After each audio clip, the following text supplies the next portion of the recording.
At the time I'm recording this, it's been 3 games and Luka Doncic has put up 31, 39, and 44 points against the Clippers, which has helped the Mavericks go up 2-1 in this series. Even though the Clippers have 2 of the best defenders in the league in Kawhi and Paul George, Luka has been able to get wherever he wants on the floor.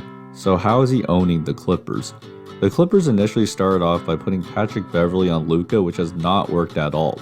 Here he posts him up and gets the and one before yelling. Luka Doncic gets to the rim. And so Beverley was one of Luka's main targets. As he gets the switch, he drives into the cup without any sort of resistance and he gets the layup before yelling. Easy one. Dallas in. And he does the same exact thing here and he talks more shit to him after he scores. Straight to the rack. But let's look at this play again. Kawhi Leonard and Terrence Mann are too attached to the Mavericks shooters. I understand that you don't want to give up threes, but the first priority is the basket. And Kawhi as well as Mann needs to be positioned to cut off Luka's drive to the basket and then close out to the pass. They're letting Luka play one-on-one, which you can't do. The other person Luka picked on was Ivica Zubac. Here he gets a switch and he makes a corner 3 over him. And when the Clippers didn't switch, like on this play where Luka dishes it to Hardaway for 3, the Mavericks got the switch by using a version of the Spain pick and roll. After Kleber sets the screen, you can see Hardaway flaring out, and Kleber setting another one which gets the Clippers scrambling before he hits a tough fadeaway. Now the primary defender on Luka was Paul George after Doncic cooked Beverley. As good of a defender as PG is, Luka hasn't had many problems getting to where he wants. Here, even though George is right on him, he doesn't make life hard on Doncic to get to his spot and he hits a tough fadeaway over him. Even though it's contested, the defense doesn't matter if a star is able to get to his hot zone. After he makes his fadeaway, Rick Carlisle yells, Rebound. and Luka ISOs Paul George who's shading him right. He crosses him over before stepping back for another 3 and he drills it. Once Luka gets in the zone, it's hard to stop these difficult shots. Look at how tough these shots are, including the one-leg 3 over Rajon Rondo.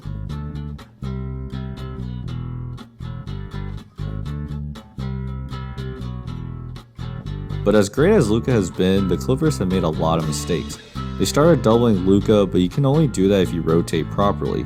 Here Kawhi comes to double, which means Batum needs to rotate to Hardaway. However, look at Reggie Jackson. He needs to rotate to Richardson and allow Terrence Mann to drop down low to Cauley-Stein, but he is too late to Richardson.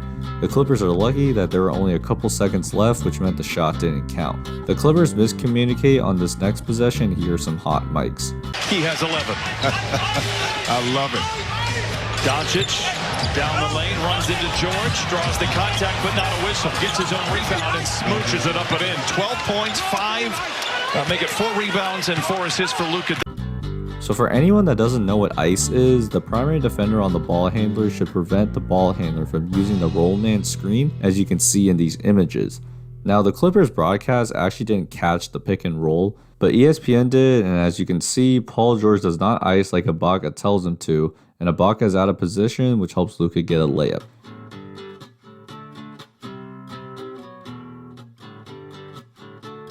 Here, Luka gets the switch onto Ibaka and he attacks the basket, which helps him get a foul, and you can hear Ibaka and Rondo's exchange, which reveals the Clippers' philosophy.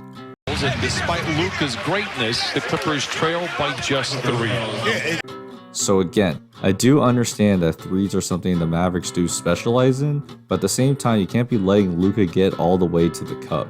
Ty Lue is putting a lot of pressure on the Clippers big men to keep up with the Mavericks guards, and that's not helpful in many ways. When Ibaka was in Toronto, the Raptors were one of the teams that gave up the most corner threes, and this actually allowed them to become one of the best defensive teams since they focused on taking away paint shots.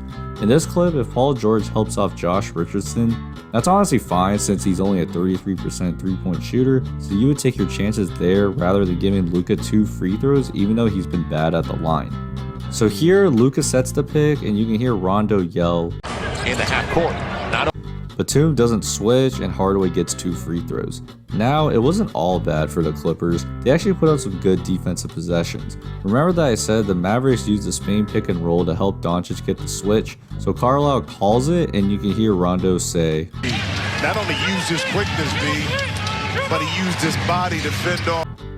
Toronto's pointing it out, which helps the Clippers switch the screens. Doncic drives on Ibaka, which Batum comes in time to help, and Ibaka uses his length to block the shot.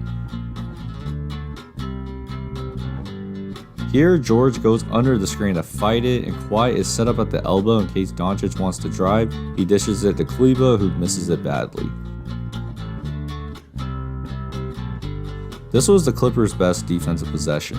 So they switch, but Kawhi and PG crowd Doncic to make it hard on him to dribble past Zubac. They double, which forces it out of his hands, and Morris and then Zubac rotate to the open shooters. Beverly is waiting in the paint in case Richardson beats Zubac, and George is also there in case the ball goes to Porzingis. The ball gets swung, which Beverly hustles to recover to Finney-Smith. Zubac comes to help on the drive, and Morris anticipates the pass to the corner, which leads to a turnover. Excellent defense, but the Clippers were way too inconsistent. And finally, Kawhi Leonard is probably the only guy that can guard Doncic one-on-one in this series. Here he fights two screens, and Doncic is forced to put up a tough step back. And unlike Paul George, Doncic can't shake Leonard in the last 5 seconds since Kawhi is not giving him space to go where he wants, and Luka is short on this 3. Well, hopefully you guys enjoyed the video. If the series is tied 2-2, I think the Clippers win this series, but the rotations will need to be much better for this to happen. Anyways, if you enjoyed the video, please like and subscribe, and I'll see you guys next time. Peace.